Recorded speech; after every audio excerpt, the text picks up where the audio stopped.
Hi, I'm Owen. This is a Spectranet. Yes, it is one way that you can take your Spectrum to the internet revolution.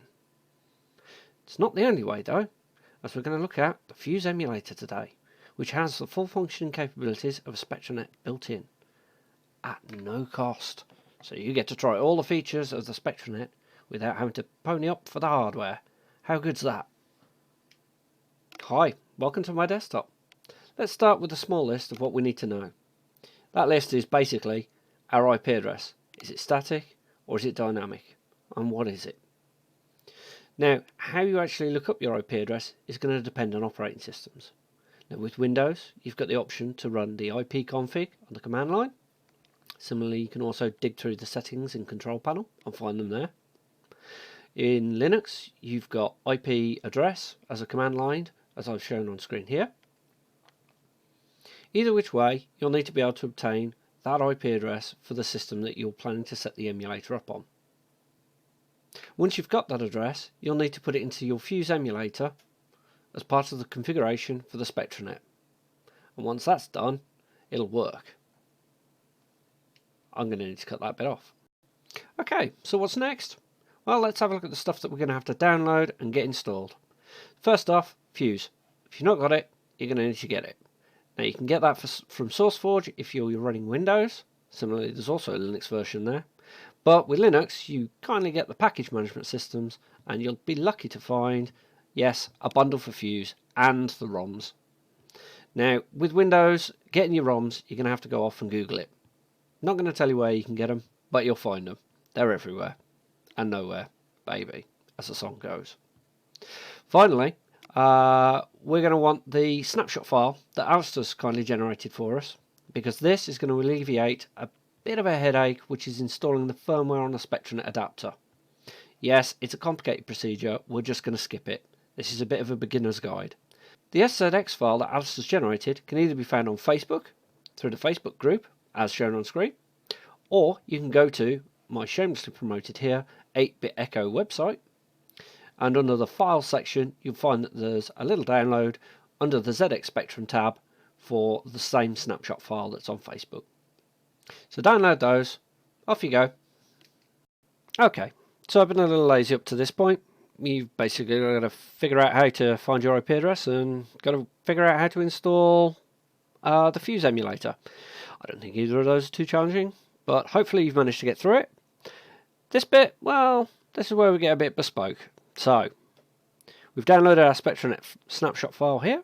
As you can see, I have Fuse running. I'm going to drag and drop the snapshot file in, and that's taken us straight to where Alistair's left it, which is the configuration panel for the IP settings for Spectranet. This is where we need to know what our IP is for our machine, because Spectranet doesn't quite work in the same way as you'd think under Fuse. That's to say, it actually shares the IP address of the machine under it. The host system's IP needs to be inserted, not a unique IP address for your network. Yes, that's a little counterintuitive, and it's another one of those gotchas. Yeah, you haven't even tried installing the firmware yet. So, first thing to do is going to be set up the IP address. So if we hit B, I happen to know, hey, I need to click in the right bloody window. So if we hit B, we can change the IP address, and I know my machine is 172.16.1.197. Hit enter, and that's updated. I need to update the default gateway, which is 172.16.1.1. You can probably skip DNS and secondary DNS unless you plan on running your own TNFS server and using names for your own network devices. If you do this, you're going to need a DNS server locally. Most of the time that's going to be the home broadband router, so you just set it the same as your gateway. But to be honest, if you're messing about with that, you should know what you're doing. In our case now, we need to hit I to save the changes. And that brings us now to the NMI menu. We press E to exit. And ultimately we need to now hit F5 just to reset the emulator. And what should happen is Spectranet boots, finds the configuration, you will exit back to a command prompt. Brilliant, you've successfully configured your Spectranet. Now you'd think that you're done at this point, but you're not. So the first thing you need to do is hit File, and Save a Snapshot. You then want to give it a name such as myconfig.szx. As long as it ends SZX, it will save it as the correct snapshot type. Now the reason that you need to save that snapshot file is the Spectranet configuration that you've put in is not persisted between sessions of the emulator. So if I close Fuse now and relaunch Fuse, bring in my snapshot file again, my IP address is not configured. I need to use my config.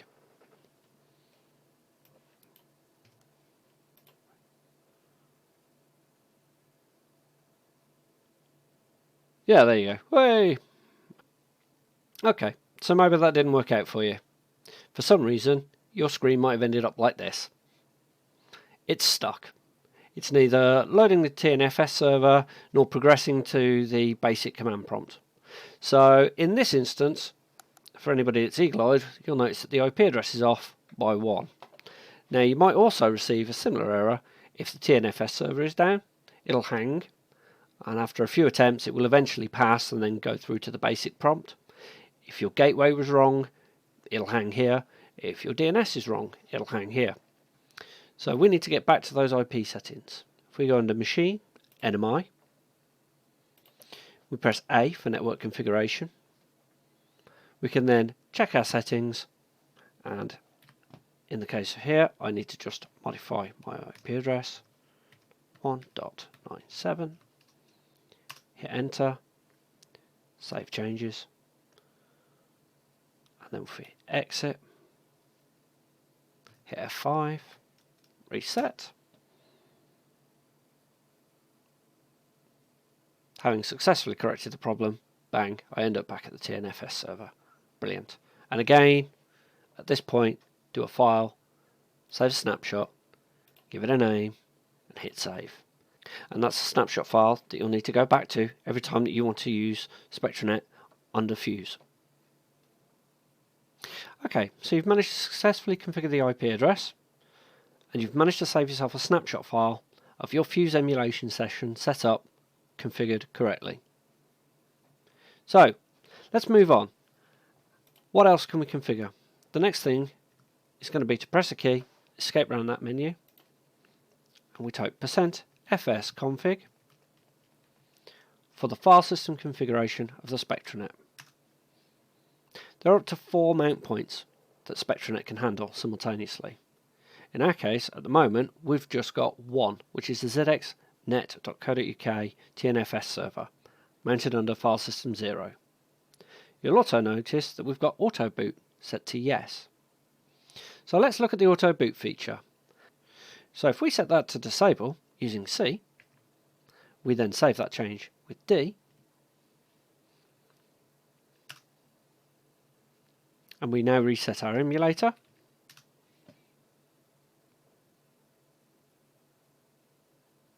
We notice that this time, when Spectranet starts up, we don't have a menu. That's because the menu is loaded from a boot.zx file, which is what this auto boot feature looks for. It'll address the first file system and look for a boot.zx file and load it if it's present. This is great if you want to make your own menu systems. It can be a bit dire if you just want to bounce off a couple of different random servers.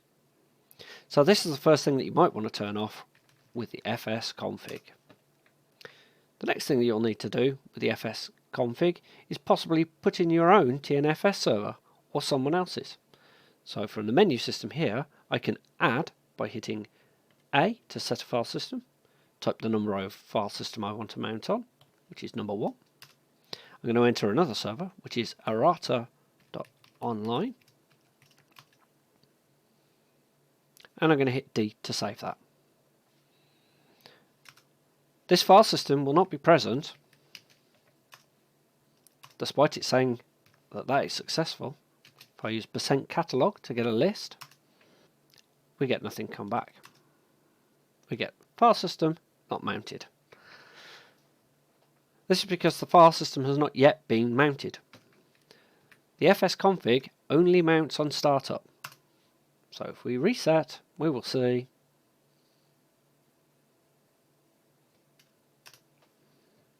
%fs to change the file system to number 1, %cat to get a catalogue off the drive, and we can see the contents of Errata Online. Excellent. If we type %fs0, %catalog, we can see the listings for the zxnet.co.uk. Similarly, if we type %load, which is how we have to load our files in Spectranet, we can do double blip, which will immediately load the ZX boot file if it's present on that file system. So again, to just do that, but this time on Errata Online.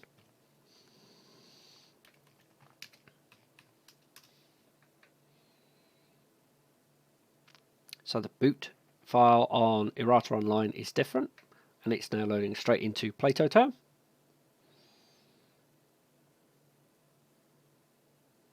Which we're not going to play with, we're just going to hit F5 at this point. We reset, and on startup we always start on FS0. It will always look for a boot.zx file on FS0 if auto boot is turned on. Hopefully that's clear. So next, how do we mount? We can do %mount number of the file system, comma, blip, name of the site,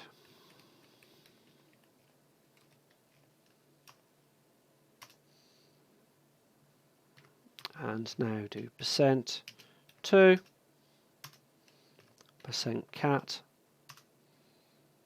Errata Online has been directly mounted on 2. This is only a temporary mount point, and if we look at fsconfig, we'll notice that there's nothing set for fs2.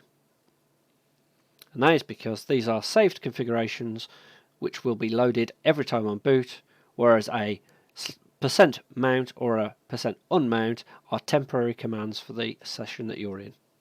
A session lasting up until the point where you hit reset.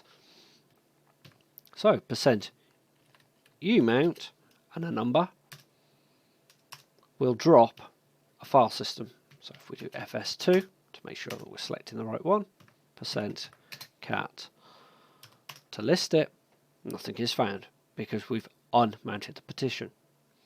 Now a lot of this is going to seem very familiar to anybody that's run a Linux operating system or had any dealings with mounting and unmounting file systems in this way. So we're almost complete with file system management. Let's just finish the last bits of housekeeping. We're going to type in %fsconfig, and to remove a file system from this configuration we simply hit B, type in the file system that we want to drop, 1, hit enter, press D to save. Now when we reset, only one TNFS server is going to be automatically mounted at boot. It's as easy as that. So, you might think that once again you're done. You're not. To keep the settings between each rerun of the Fuse emulator, we're going to yet again have to do a snapshot save. As you notice now, I've got a myconfig szx in my downloads folder that I'm now going to update. So now, when I close Fuse,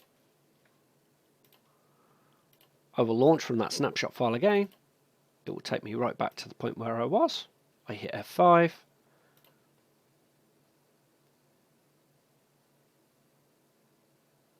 Auto boot is disabled.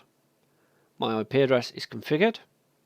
My file systems are mounted as I have set with fsconfig, and everything is exactly as I need it. So the important thing is, remember to save a snapshot. Update your snapshot when you change your configuration. If you don't, you just need to keep making that change. Okay, so we're done with configuration and saving snapshot files. Let's have a look at some of the Spectranet commands that we can use. So, we've already looked at fs, which gives us the ability to switch the active file system. Mount, which gives us the ability to mount, and its counterpart, umount, to unmount file systems. Once we've got a file system specified, we can use cat to get a listing. Here we'll notice this is the size of the file in bytes, and below it we can see a dir, which means that this is a directory. So how do we get in and out of directories? We use %cd, open quotes, and the name of a directory. I'm going to use spectank. If we then do %cat, you'll notice we now get a different listing, and that is because we're in the spectank directory. To get back up, we type cd, quote, double dot, just as we would normally, just wrapped in quotes. And that takes us back to the root. So next, let's have a look at the load commands. We've got several load commands. We've already looked at load double blip, which simply looks for the boot.zx file in the current selected file system. Now, typically if this is a public TNFS server, I'd expect that to be a menu or whatever application the site was presenting. If we want to specify a name, we simply do so inside of the quotes as such. As you'll notice now on our command list here on the right, we have some special load commands, I would call them. You've got an aload, which is the arbitrary load of binary data to an address, which is taking the form of a load, file name, a code, the address to load to. We also have the ability to load from tape files. Using tape in, we attach a tape file. We then use a load, as in the original basic load command, which will then play the tap file and load the data from that tap file. You also notice we have the ability to load SNA snapshot files using the load snap command. And after that, we then have our save commands, which are %save, name of a file with its extension, which would save us a basic file to our TNFS server, whichever directory we're in. If we wanted that file to auto run because it was a basic, we would need to attach line followed by whichever number. If we wanted to save some binary data, we would enter code with the number, the address, and then the number of bytes from that address that we want to save. So these load and save commands are going to be very similar to anybody that's used a divmc, maybe use the +3 file system, or one of the other various disk forms. All the basic functions are supported. And that about wraps it up. Okay, so that was my introduction as to using Spectranet under Fuse. Hopefully it's been of some help. We've covered a few of the commands that are required on top of the configuration work. So now all you need to do is get Fuse set up, hop online, bounce around a few TNFS servers and have a bit of fun. And that's it from me. Until the next video. Bye!